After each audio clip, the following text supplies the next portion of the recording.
Hello friends, welcome back to my channel legalization sir. So friend, आज के session में हम बात करने वाले हैं नेगोशिएबल इंस्ट्रूमेंट एक्ट के सेक्शन 6 के बारे में। ठीक है, जो चैप्टर 2 का है। इसके पहले के प्रोविजन हम कवर कर चुके हैं नेगोशिएबल इंस्ट्रूमेंट एक्ट का। ठीक है, इसके पहले वाले लेक्चर में हमने पढ़ा था विनिमय पत्र क्या होता है, वचन पत्र क्या होता है, कौन जारी करता है, कौन लिखता है, ठीक है ना, कौन ड्रॉ करता है, कौन ड्रॉई होता है। ये सारी चीज़ें हम डिस्कस कर चुके हैं। तो आज के सेशन में हम डिस्कस करने वाले हैं चेक के बारे में। चेक क्या होता है, कैसे जारी किया जाता है, चेक के प्रकार क्या हैं, और इसमें एक टर्म आती है ट्रंकेशन। ठीक है, ट्रंकेटेड चेक क्या होता है, ये भी हम आज के सेशन में डिस्कस करने वाले हैं। तो बने रहेगा एंड तक हमारे साथ। तो चलिए स्टार्ट करते हैं आज का सेशन। इस वीडियो को लाइक करें, हमारे चैनल को सब्सक्राइब कर बेल आइकन जरूर प्रेस करें हमारी न्यू वीडियो सबसे पहले देखने के लिए। अब यहाँ पर हम चेक की बात करें, नॉर्मल शब्दों में हम बात करें चेक की, तो क्या है कि चेक हमेशा बैंकर पर लिखा जाता है। बैंकर कौन होता है? बैंक। ठीक है, इसमें जो भी पेमेंट करनी होगी वो कौन करता है? बैंक करता है। किसके बिहाफ पे? जो मान लीजिए ए ने कुछ माल खरीदा है, जैसे 5 लाख रुपए का माल खरीदा है ए ने बी के शॉप से। ठीक है ना। अब यहाँ पर ए के पास कैश नहीं है, इसलिए कैसे पेमेंट कर रहा है? चेक के माध्यम से। तो ये क्या करेगा, अपने बैंक का जो भी चेक होगा उसमें बी का नाम लिखेगा और उसको बी को दे देगा। ठीक है ना, उसमें डेट वगैरह सारी चीज़ें लिखेंगे, हस्ताक्षर करेगा और बी जाएगा बैंक में, इसको पैसे मिल जाएंगे 5 लाख रुपए। अब यहाँ पर ये तो हो गया साधारण शब्दों में चेक। अब यहाँ पर चेक के प्रकार के बारे में देख लेते हैं। ठीक है, तो सबसे पहले चेक के प्रकार देखते हैं। यहाँ पर पहला है वाहक चेक, जिसको बोला जाता है बियरर चेक। इसको ये क्या होते हैं डिटेल में हम आगे पढ़ेंगे। ठीक है, पहले तो हम यहाँ पे देख लेते हैं कौन कौन से प्रकार हैं। तो पहला हो गया वाहक चेक, जिसको बियरर चेक बोला जाता है इंग्लिश में। उसके बाद है आदेशात्मक चेक, जिसे ऑर्डर चेक बोला जाता है। उसके बाद है रेखांकित चेक, जिसे क्रॉस चेक कहा जाता है, और ये काफ़ी इंपॉर्टेंट चेक है। ठीक है ना। उसके बाद है फोर्थ ट्रंकेटेड चेक। उसके बाद फिफ्थ है आपका ई चेक। तो ये यहाँ पर 5 प्रकार के चेक बताए गए हैं। ठीक है ना। तो वाहक चेक, आदेशात्मक, रेखांकित, ट्रंकेटेड और ई चेक। तो इन सबको डिटेल में हम पढ़ते हैं। ठीक है, तो सबसे पहले बात करें बियरर चेक की। बियरर चेक क्या होता है? वाहक चेक, अर्थात जिस व्यक्ति के पास भी उस चेक होगा उसको पेमेंट मिल जाएगी। यहाँ पे बियरर चेक क्या होता है? ऐसे चेक में जिसको भुगतान करना है, ठीक है ना, तो जिस व्यक्ति को पेमेंट करना है उसके नाम की जगह हम चेक में यदि सेल्फ लिख देते हैं तो वहाँ पर इसमें बैंक क्या करता है? ओवर द काउंटर भुगतान कर देता है। और जो व्यक्ति जिसके पास भी चेक होगा, ठीक है ना, वो बैंक में जाएगा तो उसको बैंक क्या करेगी? उसको पेमेंट कर देगी। ठीक है, तो ये होता है बियरर चेक, अर्थात जिसके पास भी चेक होगा, जिस व्यक्ति के पास, उसको पेमेंट मिल जाएगी over the counter. That means जो काउंटर है बैंक का वहीं पर उसको मिल जाएगी। ऐसा नहीं कि 2 दिन 3 दिन बाद मिलेगा, ऐसा नहीं, जब भी जाएगा उसको मिल जाएगी। ठीक है ना, तो ड्यू डेट से पहले। अब यहाँ पर एग्जांपल लेते हैं कि ए ने क्या किया है। मान लीजिए 5 लाख रुपए का माल खरीदा बी से, और ये ए पेमेंट करना चाहता है सॉरी चेक से। ठीक है ना, कैश पेमेंट नहीं करना चाहता। तो एक ए क्या करेगा, मान लीजिए इसका अकाउंट है सीबीआई में, ठीक है ना, that means central bank of India में। तो वो क्या करेगा, उसका चेक निकालेगा और बी को क्या करेगा, दे देगा, उसमें डेट वगैरह साइन वगैरह सारी चीज़ करके। और जहाँ पर बी का नाम लिखना है, मान लीजिए सेल्फ लिख देता है। ठीक है, तो यहाँ पर बी जाएगा तो उसको भी पेमेंट मिल जाएगी काउंटर पर। ठीक है, या फिर कोई अन्य व्यक्ति जिसके पास भी चेक होगा, वो अगर बैंक में जाता है, सीबीआई बैंक, ठीक है ना, मान लीजिए B went to CBI bank and get the payment over the counter. यदि बी जाता है तो उसको पेमेंट मिल जाएगी। यदि बी नहीं जाना चाहता, मान लीजिए किसी और को दे दिया, तो वो जाके क्या कर सकता है, पेमेंट ले सकता है। अब यहाँ पर हम एक चेक का फॉर्मेट देखते हैं। ठीक है, यहाँ पर ये एक चेक का फॉर्मेट है। ठीक है ना, जैसे स्टेट बैंक ऑफ इंडिया का है। अब यहाँ पर क्या लिख दिया गया, सेल्फ लिख दिया गया। ठीक है, यहाँ पर नाम लिखना था, जैसे बी को, उसने बी से माल खरीदा था, उसको पेमेंट करनी थी, लेकिन बी का नाम लिख के ना लिख के यहाँ पर सेल्फ लिख दिया। तब यहाँ पर क्या है, इसके बाद यहाँ पर जितने रुपए देने थे उस वो लिख दिया।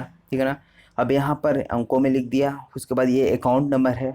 उसके बाद यहाँ पर ये साइन वगैरह करता है। ठीक है ना, जो भी उसका साइन है ये सारी चीज़ें करता है। इसको MICR कोड का बोला जाता है। तो ये सारी चीज़ें करने के बाद उसको बी को दे देता है, तो बी जाएगा तो पेमेंट ले सकता है ओवर द काउंटर। या फिर बी की जगह कोई अन्य व्यक्ति भी जाएगा ना, मान लीजिए एक चेक खो गया कहीं, अब ठीक है, यदि आप भी जाएंगे, कोई भी व्यक्ति जिसको भी चेक मिला है, अगर वो जाता है तो वहाँ पर उसको पेमेंट मिल जाएगी ओवर द काउंटर, ठीक है ना, क्योंकि ये यहाँ पर सेल्फ लिखा है, किसी का नाम नहीं लिखा गया है, तो इसलिए उसको पेमेंट मिल जाएगी। तो ये है आपका बियरर चेक कहलाता है, अर्थात जिसके हाथ में चेक होगा उसको पेमेंट मिलेगी। ठीक है, तो आई होप आपको ये समझ में आया होगा बियरर चेक। तो चलिए अब चलते हैं नेक्स्ट चेक पे। तो अब हम आते हैं अपने ऑर्डर चेक पे, ठीक है ना। ये तो हो गया हमारा बियरर चेक, जिसके पास चेक होगा उसको पेमेंट मिलेगी। अब यहाँ पे ऑर्डर चेक क्या होता है कि ऐसे चेक में उस व्यक्ति का नाम लिखा होता है जिसको भुगतान करना है, ठीक है ना। अब जैसे ए ने क्या किया था, हम माल खरीदा था बी से, अब यहाँ पे बी को पेमेंट करनी हो, चेक में करना चाहता है, तो यहाँ पर ये ए चेक देगा तो बी का उसमें नाम लिखा होता है, ठीक है। और बैंक को आदेश दिया जाता है किसके द्वारा, जैसे ए का चेक है तो ए बैंक को आदेश देता है कि उस व्यक्ति का जिसका नाम उस चेक में लिखा है, ठीक है ना। तो ए क्या ऑर्डर दे रहा है बैंक को, अपने बैंक को, कि इस चेक में जिसका भी नाम लिखा है उसको पेमेंट कर दी जाए बैंक के द्वारा, ठीक है। उसके बाद बैंक क्या करेगा, उस व्यक्ति की आईडी देखेगा सिर्फ, ठीक है, जांच पड़ताल करेगा कि वही व्यक्ति है या नहीं। उसके बाद उसको पेमेंट कर देगा ओवर द काउंटर, ये भी ओवर द काउंटर होता है, ठीक है। बेयरर चेक है वो भी ओवर द काउंटर होता है, ठीक है ना। उसके बाद एग्जाम्पल लेते हैं इसका, कि ए ने क्या किया है, यहाँ पे चेक दिया है बी को, क्योंकि उधार इससे माल खरीदा है, ठीक है ना, इसको पेमेंट करनी है बी को। तब यहाँ पे क्या करेगा, ए चेक देता है, इसका अकाउंट किसी में सीबीआई में ही रहेगा, ठीक है, सेंट्रल बैंक ऑफ इंडिया। तो यहाँ पे क्या किया है, चेक दिया है। उसके बाद B went to CBI bank and show his ID proof to bank to get the payment over the counter, ठीक है ना। तो बी जाएगा किसमें, सीबीआई अकाउंट, सीबीआई बैंक में जाएगा, ठीक है, सेंट्रल बैंक ऑफ इंडिया में। और वहाँ पर जो भी उसकी आईडी होगी, ठीक है, आधार कार्ड वगैरह जो भी जैसा है, वो क्या करेगा, अपनी आईडी कार्ड शो करेगा वहाँ पे बैंक पर। और जो बैंक है उस आईडी कार्ड को चेक करेगा कि उसी व्यक्ति का नाम है कि नहीं, ठीक है ना, जिसका चेक में नाम है, उन दोनों को मिलाएगा। और उसके बाद जो भी चेक में जो साइन की गई है, जैसे ए के द्वारा, ए ने चेक दिया था, ठीक है, अपने बैंक का, तो ए ने साइन किया होगा तो उसकी साइन मैच की जाएगी। उसके बाद जो पेमेंट है वो बी को कर दी जाएगी। यह कहलाता है ऑर्डर, जहाँ पर जैसे ए ने चेक दे रहा, ए चेक दे रहा है तो वहाँ पर ए ऑर्डर कर रहा है बैंक को कि जिस व्यक्ति का नाम उस चेक में है, ठीक है ना, उसको पेमेंट कर दी जाए, ठीक है। तो उसके बाद बैंक आईडी वगैरह देखने के बाद पेमेंट कर देगा। तो ये है आपका ऑर्डर चेक कहलाता है, जहाँ पर एक ऑर्डर दिया जाता है बैंक को, ठीक है ना, पेमेंट करने के लिए। तो हो गया, ये आपको दो चेक हो गए, ठीक है ना, कौन कौन से, बियरर चेक हो गया और दूसरा ऑर्डर चेक। अब आते हैं मेन चेक पे, जो है क्रॉस चेक। ये काफ़ी इंपॉर्टेंट चेक है, ठीक है ना, जिसको हिंदी में बोला जाता है रेखांकित चेक। यहाँ पर ये क्रॉस चेक क्या होता है, ऐसे चेक में ऊपर बाएं तरफ दो लाइन से क्रॉस लगाया जाता है, ठीक है ना। ये दोनों समांतर लाइन चेक के रचयिता द्वारा खींची जाती है, ठीक है। मान लीजिए एक चेक है, ठीक है ना, अब यहाँ पर अकाउंट नाम जो पी पेई है उसका नाम लिखना है, अमाउंट लिखना है, यहाँ पे हस्ताक्षर करने हैं, ठीक है ना, यहाँ पे एक अकाउंट नंबर रहता है, ये सारी चीज़ें हैं, ठीक है। अब यहाँ पर क्या किया जाएगा, क्रॉस चेक पे यहाँ पर दो लाइन खींच दी जाती है, ठीक है। तो इसका मतलब क्या है कि अगर कोई व्यक्ति इस चेक को लेके जाता है, ओवर द काउंटर पेमेंट नहीं होगा, ठीक है ना, काउंटर पर पेमेंट उसको नहीं होगा। यहाँ पर इसका मतलब क्या है कि ओनली पेमेंट किस करना है, अकाउंट में करना है। तो जो भी बैंक है वो डायरेक्ट अकाउंट में भेजता है, ठीक है ना। तो ये बैंक को दिया जाता है। अगर मान लीजिए कोई अन्य बैंक है तो सिर्फ उसी को दिया जाता है, किसी व्यक्ति को नहीं दिया जाता है यहाँ पर पैसे, ठीक है। तो यहाँ पे क्या किया जाता है, दो लाइन खींच दी जाती है, तो इसका मतलब क्या है कि सिर्फ बैंक को ही पेमेंट किया जाएगा, जिसके माध्यम से मान लीजिए जो लाइन खींची जाती है रचयिता के द्वारा, ठीक है ना, जो ड्रॉ कर रहा है इस चेक को, तो उसके माध्यम से बैंक को ये निर्देश दिया जाता है, ठीक है ना, आदेश दिया जाता है कि उस चेक की राशि का भुगतान केवल किसी बैंक को ही किया जाए, ठीक है, किसी व्यक्ति को ना किया जाकर सिर्फ बैंक को ही किया जाता है। इसका मतलब यही होता है क्रॉस चेक का, ठीक है। तब यहाँ पर अब यहाँ पर ये एग्जाम्पल देखते हैं, ठीक है ना। पहले इसको चेक का फॉर्मेट देख लेते हैं कि कैसे उसमें जो लाइन खींची जाती है वो कैसे खींची जाती है, ठीक है। तो चलिए देख लेते हैं फॉर्मेट इसका। यहाँ पर क्या है, मान लीजिए चेक है, ठीक है, तो क्रॉस चेक की हम बात कर रहे थे। तब यहाँ पर क्या कर दिया जाएगा कि यहाँ पर दो क्रॉस कर दिए जाएंगे, और यहाँ पर चाहे लिखें चाहे नहीं, ठीक है ना, तो कहीं कहीं लिखा रहता है अकाउंट पेई, ठीक है ना। तो यहाँ पे क्या है कि सिर्फ अकाउंट में ही पेमेंट किया जाता है, अन्य किसी व्यक्ति को यहाँ पे पेमेंट नहीं दिया जाता। जैसे बियरर चेक और ऑर्डर चेक में जैसे ओवर द काउंटर पेमेंट किया जा रहा था, ठीक है ना, कि आप जा रहे थे और वहाँ पे काउंटर पे ही पेमेंट मिल जा रही थी। लेकिन यहाँ पर क्या है कि सिर्फ बैंक के द्वारा ही पेमेंट मिलेगी, ठीक है। तो यहाँ पर सारी चीज़ें रहेगी, यहाँ पे नाम रहेगा, वहाँ पे जितना पेमेंट करना है उस वो रहेगा, ठीक है ना, रुपए रहेंगे, ठीक है। यहाँ पे अंकों में रहेगा, ये अकाउंट नंबर जिसका भी चेक है उसका अकाउंट नंबर रहता है, ठीक है ना। यहाँ पे हस्ताक्षर वगैरह रह जाए, सारी चीज़ें रहेंगी। तो ये कहलाता है आपका क्रॉस चेक, ठीक है ना। क्रॉस चेक का मतलब ये नहीं है कि आपने ऐसा पूरा क्रॉस कर दिया, ठीक है। तो क्रॉस चेक यहीं पे दो लाइन खींच दी जाती है, उसी को कहते हैं क्रॉस चेक। तो चलिए वापस चलते हैं अपने लेक्चर में। और भी आप देखते होंगे जो क्रॉस चेक वगैरह होते हैं, ठीक है, आप बैंक में जब उसको डिपॉजिट करते हैं उसमें 2 दिन 3 दिन लगता है आपको अकाउंट में पैसे आने में, ठीक है ना। वो क्यों लगता है वो हम आपको अब बताने जा रहे हैं, ठीक है ना। तो उसमें क्यों इतना टाइम लगता है, 2 दिन 3 दिन उसके बाद पेमेंट आता है। अब यहाँ पर जैसे ए ने क्या किया है, उधार नहीं, माल खरीदा कितने, मान लीजिए 5 लाख रुपए का। अब ए को पेमेंट करनी है बी को, ठीक है ना। तो ए क्या करेगा, एक चेक देता है, उसको क्रॉस चेक कर देता है, ठीक है ना, डबल समानांतर लाइन खींच देता है, रेखांकित कर देता है। तो वहाँ पर मान लीजिए ए का अकाउंट था सीबीआई में, ठीक है ना, सेंट्रल बैंक ऑफ इंडिया में, और बी का अकाउंट था बैंक ऑफ बड़ौदा में, ठीक है ना। इतना आप याद रखिए। अब यहाँ पे क्या किया, cheque given by A of CBI account, तो ए ने चेक दिया है सीबीआई अकाउंट का, ठीक है ना, सेंट्रल बैंक ऑफ इंडिया का। अब बी जाता है सेंट्रल बैंक ऑफ इंडिया, ठीक है ना। तो B went to central bank of India but bank will not give him money, ठीक है ना। अब यहाँ पे क्या है कि बी यदि जाता है सीबीआई अकाउंट में तो उसको पेमेंट नहीं मिलेगी ओवर द काउंटर, ठीक है ना। Even his name mention in cheque, ठीक है ना, उसका नाम भले ही लिखा हो उस चेक में, ठीक है, क्रॉस चेक में, लेकिन बी का नाम, लेकिन फिर भी इसको पेमेंट नहीं मिलेगी ओवर द काउंटर अगर सीबीआई बैंक में जाता है। तब यहाँ पर बी क्या करता है, बी जाता है अपने बैंक में, ठीक है ना। तो इसका बैंक कौन सा है, बैंक ऑफ बड़ौदा। तब यहाँ वहाँ पर जाता है और जो भी चेक है वो बैंक को देता है। तो बैंक उसको क्या कहता है कि आप मुझे ये चेक दे दीजिए, मैं आपको पेमेंट कर दूंगा, ठीक है ना।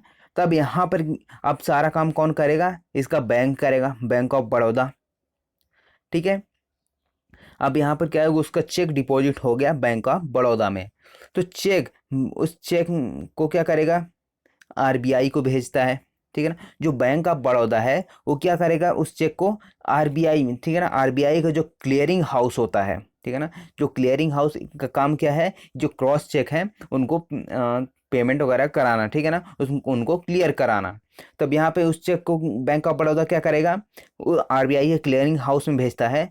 उसके बाद जो क्लियरिंग हाउस है वो सारी इसके पास क्या रहता है, आरबीआई के पास पूरा डाटा रहता है, ठीक है ना, सबके अकाउंट नंबर वगैरह सब कुछ रहता है इसके पास। तो क्लियर करता है, उसके बाद क्लियरिंग हाउस से उस चेक को एसबीआई के पास भेज दिया जाएगा, सॉरी सीबीआई के पास भेज दिया जाएगा। उसका एक अकाउंट कहाँ है, सीबीआई में है, ठीक है। तो यहाँ पर उसको भेज दिया जाएगा सीबीआई के पास।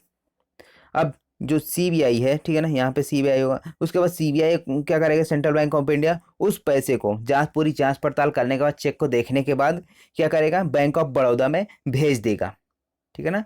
अब यहाँ पर कैसे कैसे हुआ कि सबसे पहले तो उसने बैंक ऑफ बड़ौदा में डिपॉजिट किया जो भी उसका चेक था। उसके बाद बैंक ऑफ बड़ौदा क्या करता है, आरबीआई के क्लियरिंग हाउस में भेजता है, ठीक है ना, यहाँ पर भेजता है आरबीआई के क्लियरिंग हाउस पे। उसके बाद कहाँ भेजता है, उस जो चेक की फिजिकल कॉपी होती है, ठीक है ना, तो वहाँ पे क्या है, फिजिकल कॉपी भेजी जाती है। तो क्लियरिंग हाउस से कहाँ पर, एस जो भी उसका सीबीआई अकाउंट था ए का, ठीक है ना, तो वहाँ पर भेजा जाएगा। और सीबीआई अकाउंट, जो सीबीआई का जो अकाउंट है, ठीक है ना, उसमें ए का, उसके अकाउंट से पैसे किस में भेज जाएंगे, बैंक ऑफ बड़ौदा में। उसके बाद जब बैंक ऑफ बड़ौदा के पास पैसा आ जाता है तो वह बी के अकाउंट में आ जाएगा, ठीक है ना, वह भेजता है। तो इसमें सारी प्रोसेस करने में लगभग 2 से 3 दिन लगता है, क्योंकि यहाँ पर फिजिकल कॉपी पहुँचाई जाती है, ठीक है। तो फिजिकल कॉपी पहुंचाने में 2-3 दिन लगता है, इसलिए वहाँ पर पेमेंट भी 2-3 दिन में आती है, इसलिए इतना टाइम लगता है, ठीक है ना। तो ये कहलाता है आपका क्रॉस चेक। और उसी के बाद जो आपका एक आता है ट्रंकेशन, ठीक है ना। तो ट्रंकेशन क्या होता है, ठीक है, ट्रंकेटेड चेक क्या होता है कि जैसे इसमें फिजिकल कॉपी भेजी जा रही थी, ठीक है ना, चेक की, तब यहाँ पर क्या किया जाता है, जैसे बैंक ऑफ बड़ौदा जमा कर दिया गया चेक, तब वहाँ पर क्या करेगा, ईमेल के माध्यम से स्कैन करता है उस चेक को बैंक ऑफ बड़ौदा, और स्कैन करने के बाद आरबीआई के क्लियरिंग हाउस में भेजता है। आरबीआई का क्लियरिंग हाउस क्या करता है, उसी जो ईमेल आया है उसके पास, ठीक है ना, जो स्कैन करके उसकी कॉपी आई है, वो तुरंत किसको भेज देता है, सीबीआई को, ठीक है ना, जो भी उसका बैंक होगा चेक का, वहाँ पे भेजता है। और वह बैंक क्या करता है, वो सारी चीज़ें ईमेल से आने के बाद चेक करता है, ठीक है ना, स्कैन वगैरह जो भी साइन वगैरह रहता है सब मैच करता है, उसके बाद बैंक ऑफ बड़ौदा में भेज देता है। तो ये ट्रंकेशन रहता है, जहाँ पे समय बचता है, जो आने जाने का समय रहता है, ठीक है ना, फिजिकल कॉपी पहुँचाने का, वो समय बच जाता है, जिसके कारण वो कहलाता है ट्रंकेशन। जो 2010 में ये प्रोजेक्ट लॉन्च किया गया था, उसके बाद ये सिस्टम लागू कर दिया गया, ठीक है। तो चेक एक ऐसा विनिमय पत्र है। अब यहाँ पे क्या है कि अब बेयर एक्ट में आ जाते हैं। ये तो हमने जो भी चेक के प्रकार थे उसको पढ़े, ठीक है। तो ये हो गया आपका, कौन कौन से हमने पढ़ा था। सबसे पहले पढ़ा हमने ऑर्डर सॉरी बियरर चेक, आदेशात्मक चेक, उसके बाद रेखांकित दैट मीन्स क्रॉस चेक, ठीक है ना, जो क्लियरिंग आरबीआई क्लियरिंग हाउस वगैरह में भेजा जाता है, वहाँ से जो भी उसका बैंक होगा, ठीक है, किसका जो चेक का बैंक होगा, उस चेक जिस बैंक के द्वारा जारी किया गया होगा वहाँ पे जाएगा। उसके बाद जो भी पेमेंट जिसको पेमेंट करनी है उसको भेजा जाता है पैसे, ये सारी चीज़ें रहती है इसमें। उसके बाद ट्रंकेशन, जो समय बचता है आने जाने का, जो फिजिकल कॉपी भेजी जाती है उसको क्या किया जाता है, ईमेल के माध्यम से स्कैन करके भेज दिया जाता है, तो उसको कहते हैं ट्रंकेशन। अब आता है आपका लास्ट 5वां ई चेक। ई चेक क्या होता है कि जैसे इंटरनेट बैंकिंग होती है ना, उसी के माध्यम से ई चेक जारी किया जाता है। वहाँ पर ई चेक का ऑप्शन रहता है, ठीक है ना, तो वहाँ कहीं इधर रहेगा या फिर इधर रहेगा, ठीक है ना, ऊपर साइड, तो ई चेक वहाँ से जारी कर दिया जाता है। उसके बाद जो भी डिजिटल सिग्नेचर होते हैं, साइन की जगह वहाँ पे डिजिटल सिग्नेचर करते हैं। अब ऐसा तो नहीं है ना खुरेद खुरेद कि यहाँ पे ऐसे लिख दिया जाएगा चाकू से, ठीक है ना, तो यहाँ पे क्या है कि जो डिजिटल सिग्नेचर होगा वो वहाँ पर कर दिया जाता है, ठीक है ना। तो ये हो गया आपका ई चेक। अब आते हैं आपका जो बेयर एक्ट में है, वो क्या कहलाता है आपका। तो यहाँ पर है आपका बेयर एक्ट में कि चेक ऐसा विनिमय पत्र है, ठीक है ना। तो चेक भी एक विनिमय पत्र है, क्योंकि वहाँ पे 3 पार्टी होती थी, यहाँ पर भी 3 पार्टीज हैं। कौन कौन सी, एक तो जिसने ड्रॉ किया चेक वो हो गया, उसके बाद जिसको पेमेंट मिलना है तीसरी पार्टी वो हो गई, अब दूसरा बीच में कौन आता है, बैंक आता है, जिसके माध्यम से पेमेंट किया जाता है, वो कहलाता है। ये हो गया आपका चेक एक विनिमय पत्र है। उसका जो निर्दिष्ट बैंकार पर लिखा जाता है, ठीक है ना, किसी बैंक पर ही लिखा जाएगा, और जिसका मांग पर से अन्यथा देय होना अभिव्यक्त नहीं है, ठीक है ना, जो ऑन डिमांड होता है, इसके अलावा उसको चेक पे पेमेंट नहीं की जाती है। उसके बाद इलेक्ट्रॉनिक रूप में भी निकाला हुआ छंटित चेक और इलेक्ट्रॉनिक रूपक सम्मिलित है, जिसमें ट्रंकेशन भी सम्मिलित है। अब ट्रंकेशन के माध्यम से इसमें पेमेंट कर दी जाती है, जिसमें जल्दी किया जाता है। जो फिजिकल कॉपी पहुंचाई जाती थी, अब वो फिजिकल कॉपी ना पहुंचाकर अब उसके ईमेल के माध्यम से स्कैन करके भेज दिया जाता है, इसे ट्रंकेशन कहा जाता है, ठीक है ना। ये सारी चीज़ें स्पष्टीकरण है। इसमें क्या है, इलेक्ट्रॉनिक साधन भी जोड़ दिए गए हैं, इलेक्ट्रॉनिक माध्यम से जो चेक जारी किए जाते हैं वो भी इसमें। उसके बाद छंटित चेक, ये हम पढ़ चुके हैं कि ट्रंकेशन क्या होता है। उसके बाद इसमें आवश्यक तत्व की बात करें, यहाँ पे जो चेक है उसका आवश्यक तत्व क्या, हम चेक की बात करते हैं, ठीक है ना। उसके जो आवश्यक तत्व है, इसेंशियल एलिमेंट्स हैं, वो कौन कौन से हैं। जो हमारा फर्स्ट पॉइंट है वो क्या कहलाता है, चेक एक विनिमय पत्र है। और ऊपर ये विनिमय पत्र क्यों होता है वो हम पढ़ चुके हैं, ठीक है ना, क्योंकि इसमें 3 पार्टी होते हैं, विनिमय पत्र में भी ऐसे होता है। उसके बाद वो विनिमय पत्र में 2 पार्टीज भी होती हैं, ठीक है ना, लेकिन वहाँ पर कभी कभी 3 पार्टी हो जाती है, जब वहाँ पर किसी अन्य व्यक्ति को आदेश कर दिया जाता है पेमेंट करने के लिए। उसके बाद यहाँ पे क्या है, दूसरा हमेशा बैंकार पर लिखा जाता है। जो चेक होता है हमेशा बैंक पर ही लिखा जाता है, किसी अन्य पर नहीं लिखा जाता, ठीक है ना, क्योंकि यहाँ पे जो पेमेंट करनी है वो कौन करेगा, वो बैंक ही करेगा। उसके बाद तीसरा है, यह केवल मांग पर देय होता है, ठीक है ना। जो चेक है वो ऑन डिमांड होता है, जब आप चेक लेके जाएंगे बैंक में तभी आपको पेमेंट कर दिया जाएगा, अदरवाइज यहाँ पे पेमेंट नहीं होता है। उसके बाद फोर्थ पॉइंट है, इसमें इलेक्ट्रॉनिक रूपक में चेक को भी शामिल किया गया है। ठीक है, जो 2015 में संशोधन किया गया था, वहाँ पर इलेक्ट्रॉनिक रूप में जो चेक होते हैं, ठीक है, ई चेक वगैरह, उसको भी यहाँ पे शामिल कर लिया गया है कि आप ई चेक भी जारी कर सकते हैं। जब इंटरनेट बैंकिंग चलाते हैं तो वहाँ पर भी एक ऑप्शन आता है ई चेक का, जहाँ से आप जारी कर सकते हैं ई चेक। वहाँ पे डिजिटल सिग्नेचर भी लगाना पड़ता है। उसके बाद इसमें 3 पक्षकार होते हैं, कौन कौन से?